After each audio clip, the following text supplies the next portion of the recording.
Welcome investors, आप सभी का एक नए वीडियो में स्वागत है।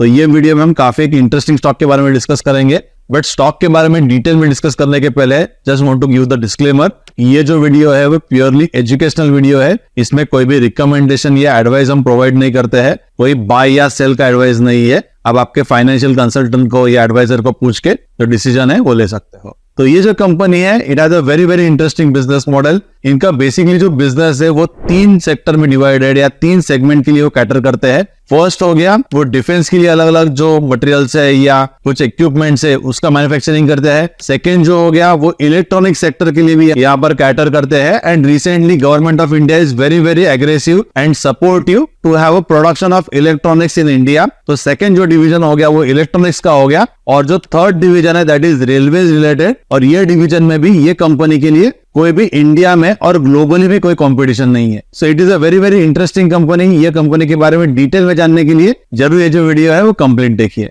तो पहले हम समझ लेते हैं कि उनका जो डिफेंस का या इलेक्ट्रॉनिक्स का या इसके अलावा जो रेलवेज का सेगमेंट है इसमें साइज ऑफ अपॉर्चुनिटी कितना बड़ा है एंड रिसेंटली सेक्टर रिलेटेड क्या अपडेट्स है। तो यदि आप defence as a total theme देखोगे ग्लोबली तो टोटल जो मार्केट साइज है वो लगभग $534 बिलियन का था 2022 में, जो इंक्रीज होकर 2023 में लगभग $577 बिलियन का हुआ है। और यही जो मार्केट है वो 2027 तक लगभग $718 बिलियन इतना हो सकता है। इंडिया में यदि आप देखोगे तो डिफेंस सेक्टर रिलेटेड गवर्नमेंट ने लगभग 6 लाख करोड़ का यहाँ पे अलोकेशन दिया था, which was around 13% higher compared to last financial year। इसमें यदि आप स्पेसिफिकली ब्रेकअप देखोगे for the procurement of weapons तो उसमें लगभग 1.62 लाख करोड़ इतना था, यानी लास्ट ईयर के कंपैरिजन में 16% से यहाँ पर इंक्रीज हुआ है। इंडिया ने 2023 में टोटल जो डिफेंस रिलेटेड इक्विपमेंट्स है उसका जो एक्सपोर्ट है वो लगभग 16,000 करोड़ का किया है। और 2025 तक गवर्नमेंट ऑफ इंडिया का जो विजन है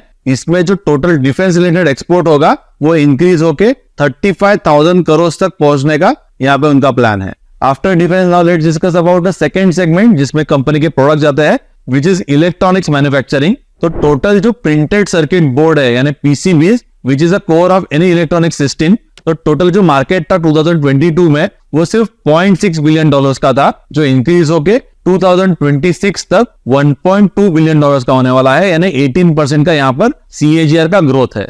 और जो कंप्लीट इलेक्ट्रॉनिक मैन्युफैक्चरिंग सर्विसेज की इंडस्ट्री 2022 में $20 बिलियन की थी, वो 2026 तक $60 बिलियन की होने वाली है। यानी जो CAGR ग्रोथ है which is almost 32% for the industry. यानी we are at the right time at the right place which is India, because यहाँ पर चाइना +1 का जो पॉलिसी चल रहा है इसी वजह से ग्लोबली अलग अलग जो कंपनीज है वो इंडियन कंपनीज के साथ टाई अप कर रही है for creating manufacturing base in India. यानी currently India is at very very sweet spot. या we have the golden opportunity for next decade for the manufacturing related services which is the defense or related to railways or electronics। So after discussing sector details of defense and electronics, let's discuss about क्या opportunity size railways में है। तो यदि India में आप देखोगे तो total 14,000 locomotives है एंड रेलवेज में सिर्फ सेफ्टी रिलेटेड 34,000 करोड़ का जो बजट है वो पास हुआ है। तो ये जो कंपनी है उसका स्पेसिफिकली जो एप्लीकेशन है वो रेलवे की सेफ्टी सिस्टम्स में है। तो आगे जाके हम एग्जैक्ट क्या एप्लीकेशन है इसके बारे में डिस्कस करेंगे। सो let's now discuss about the company का बिजनेस क्या है। तो ये जो कंपनी है इसका नाम है DCX सिस्टम्स।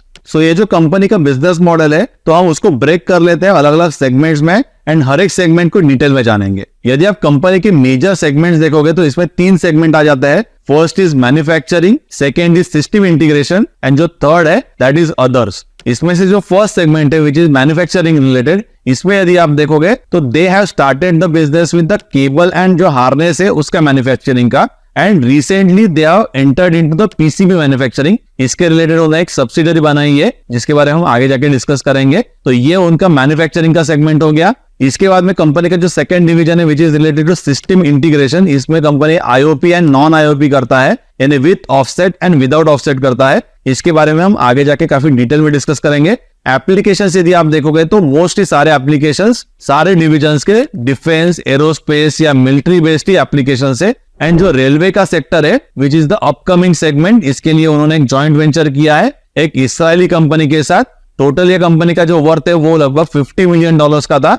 इसमें से DCX ने 50% का स्टेक लिया है फॉर $25 मिलियन। तो ये उनका सेकेंड सेगमेंट हो गया। उसके बाद में जो थर्ड सेगमेंट है अदर्स, इसमें उनका मेजरली एमआरओ करके एक दो डिवीजन है, यानी मेंटेनेंस, रिपेयर एंड ओवरऑल। ये भी एयरक्राफ्ट रिलेटेड वो करते हैं, तो इसके बारे में आगे जाके डिस्कस करेंगे। एंड जो किटिंग का डिवीजन है, इसमें बेसिकली वो असेंबली करते हैं। So now let's understand about the each division in very much detail. तो पहले शुरुआत करते हैं कि जो कंपनी का सबसे बड़ा रेवेन्यू का ड्राइवर है विच इज सिस्टम इंटीग्रेशन, जिससे कंपनी के लगभग 85 to 90% से ज्यादा रेवेन्यूज आते हैं। इसमें जैसे कि मैंने आपको बताया कि आईओपी एंड नॉन आईओपी रहता है, यानी with offset which is IOP, without offset which is non IOP, which is DPP 2020। तो according to this policy, suppose government of India कोई फॉरेन या एमएनसी क्लाइंट्स के लिए कुछ ऑर्डर देती है मैन्युफैक्चरिंग करने के लिए, कुछ डिफेंस वेपन्स या डिफेंस इक्विपमेंट्स, तो उसमें से मिनिमम 30% जो इक्विपमेंट्स है वो इंडिया में ही मैन्युफैक्चर होने चाहिए। इसी वजह से जो डोमेस्टिक इंडियन कंपनीज है उनके लिए एक बहुत बड़ा अपॉर्चुनिटी साइज जो है वो यहाँ पर ओपन अप हुआ है। And DCX system will be the biggest beneficiary because of this new DPP policy. तो कंपनी का लगभग 80-85% का जो रेवेन्यूज है वो ऑफसेट से आता है, यानी जहां पर वो 30% के ब्रैकेट में आते हैं। एंड बचा हुआ जो लगभग 15-20% का रेवेन्यूज है वो नॉन ऑफसेट से आता है, जहां पर कोई भी क्लॉज नहीं है। तो ये जो सिस्टम इंटीग्रेशन का डिवीजन है, इसमें कंपनी इलेक्ट्रॉनिक्स एंड इलेक्ट्रोमैकेनिकल अलग अलग जो कंपोनेंट्स है इसका मैन्युफैक्चरिंग करती है। So in this division company specialises in integrating radar, sensors, electronic warfare systems, missiles and communication systems. And इसका जो यूसेज है वो military vehicles, aircraft, naval ships, ground based defence platforms में होता है। यदि आप कंपनी के क्लाइंट देखोगे तो they have marquee blue chip client, जैसे कि भारत इलेक्ट्रॉनिक्स हो गया, या इसके अलावा इसराइल की एक कंपनी के साथ उनका एक काफी अच्छा टाई अप है। उनके साथ उन्होंने एक जॉइंट वेंचर भी किया है, IAI कंपनी का नाम है। इसके अलावा लॉकहीड मार्टिन विच इज दुनिया की सबसे बड़ी defence based organisation which is out of US. इससे कंपनी को रिसेंटली लगभग 16 करोड़ का ऑर्डर भी आया है। ये एक पायलट ऑर्डर है, आगे जाके काफी बड़ा ऑर्डर कंपनी को मिल सकता है। तो लॉकहीड मार्टिन जैसे भी कस्टमर कंपनी के पास है, और इसके अलावा उनके पास राफेल एडवांस डिफेंस सिस्टम्स करके और एक क्लाइंट है। So after discussing in detail about the system integration as the first vertical or first segment, which is the highest revenue driver for the company, so now let's discuss about company's second revenue driver, which is manufacturing segment, जिसके अंदर cables and harness जो है उसका company manufacture करती है। तो ये division के अंदर company radio frequency cables, coaxial cables, mix signal cables, power and data related जो केबल्स है उनका मैन्युफैक्चरिंग करती है। और इसके जो एप्लीकेशंस है वो communication system, sensor, surveillance systems, military armoured vehicles और अदर वॉरफेयर सिस्टम्स में इसका यूज होता है। सो पीसीबी का जो रिसेंट डिवीजन है which is into the manufacturing, इसके पहले जो कोर कॉम्पिटेंसी था कंपनी का into the manufacturing segment which was related to cables and harness, जिसमें वो मैन्युफैक्चरिंग करते हैं। बाकी जो सारे डिविजन्स है which are more of assembly divisions. तो ये डिवीजन के बाद में कंपनी ने रिसेंटली पीसीबी रिलेटेड जो मैन्युफैक्चरिंग है उसका यहाँ पर शुरुआत की है। उन्होंने एक सब्सिडरी बनाया है विद द नेम रैनियल। तो ये जो स्पेसिफिक सब्सिडरी है इसमें वो पीसीबी असेंबली यानी प्रिंटेड सर्किट बोर्ड्स का असेंबली मैन्युफैक्चरिंग करने वाले हैं। एंड ये उनका बैकवर्ड इंटीग्रेशन होगा फॉर देयर ईएमएस बिजनेस या सिस्टम इंटीग्रेशन के लिए। जो भी कंपोनेंट्स लगते हैं उसका मैन्युफैक्चरिंग वो यहाँ पर करेंगे। ये जो सब्सिडरी है it is just 6 months old, और ये सब्सिडरी से उन्होंने लगभग 236 करोड़ का रेवेन्यू किया है इन लास्ट 6 months। कंपनी के पास टोटल जो कैपेसिटी अवेलेबल है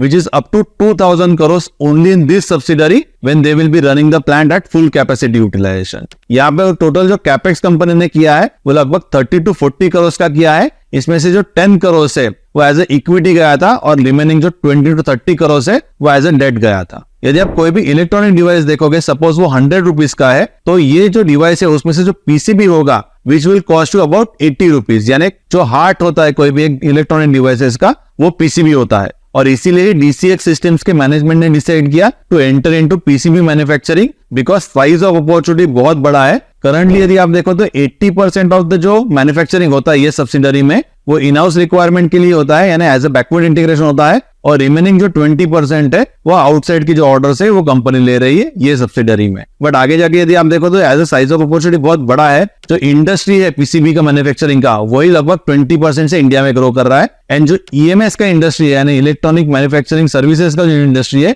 वो लगभग 30-32% से ग्रो कर रहा है। यानी आगे जाके जो डिमांड होगी for the PCB manufacturers it is only going to increase from here on. And ये सेगमेंट में कंपनी का क्लियर पॉलिसी है, या जो हाई वैल्यू सिस्टम है इसका ही मैन्युफैक्चरिंग करेंगी। जो मास प्रोडक्शन है इस पे उनका कोई भी फोकस नहीं होगा। कंपनी ने कॉन कॉल में ये भी मेंशन किया है कि कंपनी 30 to 40 लाख के सिर्फ पीसीबी मैन्युफैक्चर करते हैं। इसका जो एक्चुअल एप्लीकेशंस है वो एरोस्पेस एंड डिफेंस में होता है, जहां पर क्रिटिकल एप्लीकेशन होता है। सो कंपनी के मैनेजमेंट का काफी क्लियर फोकस है कि उनको सिर्फ वैल्यू एडेड प्रोडक्ट्स पे ही फोकस करना है and not to go into any commodity और mass type of manufacturing. Let's now understand about company का जो थर्ड सेगमेंट है अदर्स में 2 सेगमेंट्स है। उसमें जो फर्स्ट सेगमेंट है दैट इज एमआरओ यानी मेंटेनेंस, रिपेयर एंड ओवरऑल। तो यहाँ पर भी यदि आप देखोगे तो जनरली एयरक्राफ्ट रिलेटेड ओवरऑल होता है। तो जो डिफेंस रिलेटेड जो एयरक्राफ्ट होते हैं उनका जो ओवरऑलिंग या एमआरओ होता है बेसिकली वो इन हाउस ही होता है। एंड जो कमर्शियल एयरक्राफ्ट है इसमें अलग अलग कैटेगरीज आ जाती है ABCD बेस्ड ऑन जो एयरक्राफ्ट है उसका एज क्या है एंड फ्लाइंग आवर्स कितने हैं। इसमें भी जो specifically C and D type के जो बेसिकली कैटेगरीज है इनका एमआरओ यानी मेंटेनेंस, रिपेयर एंड ओवरऑल वो आउट ऑफ इंडिया में होता है। और इसीलिए जो अपॉर्चुनिटी है कंपनी के लिए वो काफी बड़ी अपॉर्चुनिटी है, क्योंकि इंडिया में करंटली जो एडेक्वेट मैन पावर और जो रिसोर्सेज है, जो फैसिलिटीज है which are not available, but company has developed those capabilities to handle the MRO के बाद लेट्स डिस्कस अबाउट कंपनी का last division under the other section which is kitting. तो kitting is nothing but the assembly. तो इसमें वो अलग अलग electronics and electromechanical जो किट्स होती है उसका रेडी टू असेंबली अलग अलग पैकेजेस बनाते हैं। So these kits are used generally for the production lines where timely and complete delivery of component is crucial for maintaining workflow efficiency and meeting production schedules। और ये division में company completely manage करती है sourcing, compiling, inspection and testing of the components, so customer actually can receive assembly ready kits। Now let's come back to their very interesting division। Currently ये division से कुछ ज्यादा revenues नहीं आता है but बहुत बड़ा पोटेंशियल है which is related to railways. So DCX systems ने इजरायली एरोस्पेस इंडस्ट्रीज यानी AIA के साथ यहाँ पे जॉइंट वेंचर किया है और एक सब्सिडरी बनाई है। तो यहाँ पर जो टेक्नोलॉजी ट्रांसफर है वो बेसिकली AIA से होगा और ये टोटल कंपनी का जो वैल्यूएशन था वो लगभग $50 मिलियन का था।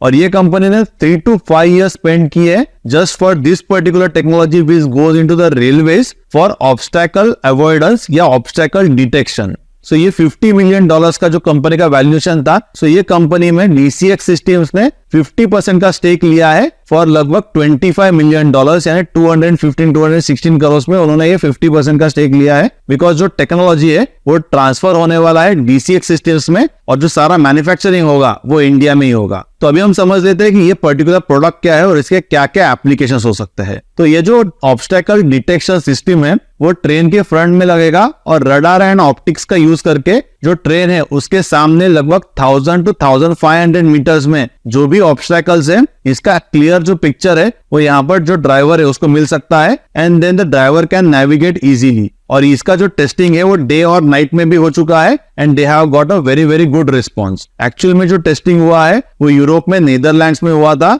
यहाँ पर जो डच इंफ्रा मैनेजर है या जो कंपनी है जिसका नाम है ProRail, तो वहां पर कंप्लीटली जो टेस्टिंग है वो सक्सेसफुल हुआ है। इंडिया में भी यदि आप देखोगे तो बहुत बड़ा अपॉर्चुनिटी साइज है, बिकॉज ओडिशा में जो एक्सीडेंट हुआ था ट्रेन का उसमें लगभग 300 डेथ्स हुई थी। और इसीलिए यदि आप देखो तो इंडियन रेलवेज में जो बजट रखा है for the safety systems it is about 34,000 crore and जो टोटल यहाँ पर लोकोमोटिव्स है इंडिया में वो लगभग 14,000 लोकोमोटिव्स है, यानी साइज ऑफ अपॉर्चुनिटी इंडिया में काफी बड़ा है। करंटली ये जो डिवीजन है इससे कंपनी को ज्यादा रेवेन्यूज नहीं आते, बट आई एम एक्सपेक्टिंग जब ये ऑर्डर मिलेगा it can be a massive size order. Company को रिसेंटली एक बहुत बड़ा ऑर्डर मिला था from L&T for electronic module manufacturing, 1250 crore का वो ऑर्डर है। और इसमें यदि आप देखोगे तो 3 इयर्स के लिए जो ऑर्डर है वो कंपनी को मिला था। तो मुझे लगता है कि कंपनी की जो ऑर्डर बुक है यदि आप देखो तो over the period of time actually यहाँ पे डिक्लाइन हुई है, बट कंपनी के जो ऑर्डर्स है मोर इंपोर्टेंटली वो काफी चंक्स में आते हैं या काफी बल्क ऑर्डर्स आते हैं। कंपनी को थ्रू आउट द ईयर बहुत सारे ऑर्डर्स नहीं आते हैं, but they get the very limited orders, but उसका जो साइज है वो काफी बड़ा होता है। एंड ये जो कंपनी इसमें सबसे इंटरेस्टिंग चीज ये है कि उनके पास सारे लाइसेंस है, इंडस्ट्रियल लाइसेंस है, डिफेंस रिलेटेड लाइसेंस है, एक्सपोर्ट भी कंपनी करती है। काफी मैक्सिमम जो रेवेन्यूज आते हैं वो एक्सपोर्ट्स रिलेटेड ही आते हैं। यानी जब भी कोई नया क्लाइंट आता है उनको एक कंप्लीट जो पैकेज है या सारी जो सर्विसेज है वो अंडर वन रूफ दे सकती है, यानी क्लाइंट को कंप्लीट जो सोल्यूशन है वो ये प्रोवाइड कर सकते हैं। यानी जो China +1 का पॉलिसी चल रहा है या people are actually looking for the alternatives for the China generally MNC companies, उनके लिए DCX system can be a very good opportunity, a very good alternative. So let's now discuss about the triggers for the company. Company के आगे जाके future में growth कैसे हो सकती है। यहाँ पर आप कंपनी के रेवेन्यूज देख सकते हो, they have increase their revenues at very very good growth rate, but profitability में यहाँ पर बहुत ज्यादा ग्रोथ नहीं हुआ है। इसके कुछ रीजंस है और यही प्रॉफिट मार्जिन्स को बढ़ाने के लिए कंपनी ने बैकवर्ड इंटीग्रेशन किया है विद द पीसीबी मैन्युफैक्चरिंग, जहां पे उन्होंने रेनियल करके एक सेपरेट सब्सिडियरी जो है उसका इनकॉर्पोरेशन किया है। सो कंपनी को जो सबसे बड़ा ट्रिगर मिल सकता है उनके बिजनेस में, which can be from the Lockheed Martin, because वो दुनिया की सबसे बड़ी डिफेंस बेस्ड ऑर्गेनाइजेशन है एंड इसके रिलेटेड डीसीएक्स सिस्टम्स को एक जो पायलट या जो टेस्ट ऑर्डर है वो 16 करोड़ का ऑलरेडी मिला है। So there is a high probability कि आगे जाके कंपनी को काफी बड़ा ऑर्डर मिल सकता है। इसके अलावा जो रेलवे रिलेटेड उन्होंने टेक्नोलॉजी एक्वायर किया है, टेक्नोलॉजी ट्रांसफर किया है from the Israeli based company, यहाँ पर भी काफी बड़ा अपॉर्चुनिटी साइज है, not only in India but globally भी, यानी वो यूरोप में एज वेल एज यूएस में जो सिस्टम्स है इसकी काफी नीड है, तो एक बड़ा ऑर्डर ये सेगमेंट में भी हम एक्सपेक्ट कर सकते हैं। और कंपनी की जो कैपेबिलिटीज है वो हमें उनके रिसेंटली जो एलएनटी का ऑर्डर है इसे दिखी जाती है, which was 1250 crore of order. तो मुझे लगता है कि कंपनी की मैनेजमेंट जो है वो काफी एग्रेसिव है एंड फ्यूचर में we can see a very healthy growth in their revenues as well as profitability, because profit margin भी यहाँ पे आगे जाके इंप्रूव हो सकते हैं because of backward integration and various other things, जैसे कि वो आगे जाके प्रोडक्ट्स में भी एंटर करने वाले हैं। मैंने जेन टेक्नोलॉजी रिलेटेड एक वीडियो बनाया था, वो भी एक डिफेंस रिलेटेड कंपनी है, उनके यदि आप मार्जिन देखोगे तो 30-35% का एबिटा मार्जिन है, तो that is nothing but the product company. But यदि आप कंपेयर करोगे डीसीएक्स सिस्टम्स को तो they are nothing but the contract manufacturer. But suppose वो आगे जाके एक्चुअल प्रोडक्ट में एंटर करते हैं तो मुझे लगता है कि मार्जिन काफी बढ़ सकते हैं। We have to see actually how the company executes, but मुझे लगता है कि even by remaining in the existing product portfolio of EMS related या electronic manufacturing related services में एक huge growth आ सकता है, because इंडिया में opportunity size काफी बढ़ गया है आफ्टर पैंडेमिक, या जो पॉलिसी चेंज हुई है या जो चाइना +1 की पॉलिसी आई है। Let's now understand about company के क्या क्या रिस्क हो सकते हैं। तो सबसे इंपॉर्टेंट रिस्क जो है वो कंपनी का क्लाइंट का कॉन्सेंट्रेशन है। कंपनी की जो टॉप 3 क्लाइंट्स है वो लगभग 70-80% के जो रेवेन्यूज है उसमें कंट्रीब्यूट करता है। इसके अलावा कंपनी का जो सेकंड रिस्क है which is related to company की जो 80% से ज्यादा रेवेन्यूज है वो ऑफसेट ऑर्डर से ही आते हैं, यानी आगे जाके सपोज बजटरी एलोकेशन में कुछ चेंज होता है या पॉलिसीज में कुछ चेंज होता है, then it can be significant risk for the company. And जो थर्ड एंड लास्ट रिस्क है कंपनी का, इसमें कंपनी के जो सप्लायर्स है they are very very limited and काफी डिपेंडेंसी है कंपनी का ऑन दो सप्लायर्स। बट मुझे लगता है कि यहाँ पर मैनेजमेंट फोकस करके उनका एग्जीक्यूशन कैपेबिलिटी शो करती है, देन यहाँ पर उनके रेवेन्यूज एंड प्रॉफिटेबिलिटी आगे जाके काफी अच्छे से इंप्रूव हो सकते हैं या काफी एक अच्छी ग्रोथ आ सकती है। तो ऐसे अलग अलग काफी कंपनीज के बारे में हम रिसर्च करते हैं और ये सारा जो रिसर्च है मैंने मेरे माइक्रोकैप क्लब मेंबर्स के साथ शेयर किया है। इसके सारे जो डिटेल्स है आप देख सकते हो, लगभग मोर देन 70 कंपनीज के बारे में यहाँ पर डिटेल रिसर्च रिपोर्ट है। कोई भी रिकमेंडेशन सर्विस या एडवाइजरी नहीं है microcap club, it is just education platform. इसके अलावा हमने मोर देन 30 मैनेजमेंट्स के साथ इंटरेक्ट भी किया है, वो भी सारे जो वीडियोस है वो रिकॉर्डेड वीडियोस है जो आप देख सकते हो, ताकि आपको भी काफी इन डेप्थ अंडरस्टैंडिंग आ जाएगा about their businesses. Microcap club में आपको फंडामेंटल एनालिसिस रिलेटेड मॉड्यूल मिल जाएगा जिसमें आप देख सकते हो how to read the balance sheet, cash flow statement या profit and loss statement, DRSP को कैसे पढ़ना है, क्यूआईपी डॉक्यूमेंट को कैसे पढ़ना है, बहुत सारे अलग अलग टॉपिक्स है, अलग अलग जो मेंटल मॉडल्स है which actually can help you in your investing journey. तो बहुत सारे मेंटल मॉडल्स पे काफी वीडियोस बनाए हैं, तो ये जो सारे रिपोर्ट्स है वीडियोस है that is available for the microcap club member. So don't miss to join the microcap club. Currently microcap club में मोर देन 500 मेंबर्स है। सो माइक्रोकैप क्लब की जो डिटेल्स है आपको मेरे वेबसाइट में मिल जाएगी, इसकी जो लिंक है आपको कमेंट सेक्शन एंड डिस्क्रिप्शन में मिल जाएगी, तो जरूर जो सारी डिटेल्स है आप चेक कर सकते हो। आपको यदि कोई भी कंफ्यूजन है या आपको और एडिशनल इन्फॉर्मेशन चाहिए होगी तो आप डायरेक्टली मुझे रीच कर सकते हो, मेरा जो कॉन्टैक्ट नंबर है आपको वेबसाइट पे मिल जाएगा। तो आपको डीसीएक्स सिस्टम का एक इंटरेस्टिंग एंड डिटेल वीडियो कैसे लगा जरूर आप मुझे नीचे कमेंट सेक्शन में लिख के बता सकते हो। और यदि आपको वीडियो पसंद आया होगा तो जरूर इसे लाइक कर दीजिए, मेरे चैनल को सब्सक्राइब कीजिए एंड बेल आइकन पे क्लिक कीजिए ताकि ऐसे जो वीडियोस है वो आपको आगे जाके भी मिलते रहे। ऐसे ही detail videos on small and micro caps में हर सैटरडे को 11 o'clock को पोस्ट करता हूं, तो जरूर ये जो वीडियोस है वो देखते रहे। Definitely you will have the very good learning from this videos. So let's now meet at 11 o'clock on next Saturday with detail understanding of one of the micro and small cap company.